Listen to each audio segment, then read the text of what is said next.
জাহান্নাম বছরে 2টা নিঃশ্বাস ছাড়ে। কয়টা নিঃশ্বাস? একটা নিঃশ্বাস গ্রীষ্মকালে যখন প্রচন্ড দাবদাহ চলে, ওইটা হচ্ছে জাহান্নামের নিঃশ্বাসের ফসল। ওই প্রভাবে পৃথিবীতে এরকম তাপদাহ চলে। এই সায়েন্স বিশ্বাস করবে? করবে না। ওর বিশ্বাসের আমার যায় আসে না। আল্লাহ পাক বলেছেন সত্য, রাসূল বলেছেন সত্য। আরেকটা হচ্ছে শীতকালে যখন প্রচন্ড ঠান্ডা, তখন শীতকালে জাহান্নামের এমন একটা জায়গা আছে যেটা কিন্তু শীতল জায়গা।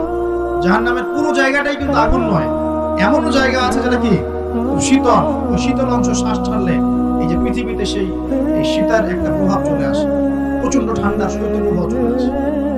এটা হয়তো অনেকে বিশ্বাস করবে না, ভুল মনে করবে যে ধর্মান্ধ কথাবার্তা। হাদিসে আছে নবী সাল্লাল্লাহু আলাইহি ওয়াসাল্লাম বলেছেন, কে সত্যবাদী? এই পুরো সভ্যতার রাসূল সাল্লাল্লাহু আলাইহি ওয়াসাল্লাম। এই বিশ্বের সমস্ত মানুষ সত্যবাদী বেশি না আল্লাহর রাসূল বেশি সত্যবাদী? বাস আর কোনো দরকার আছে?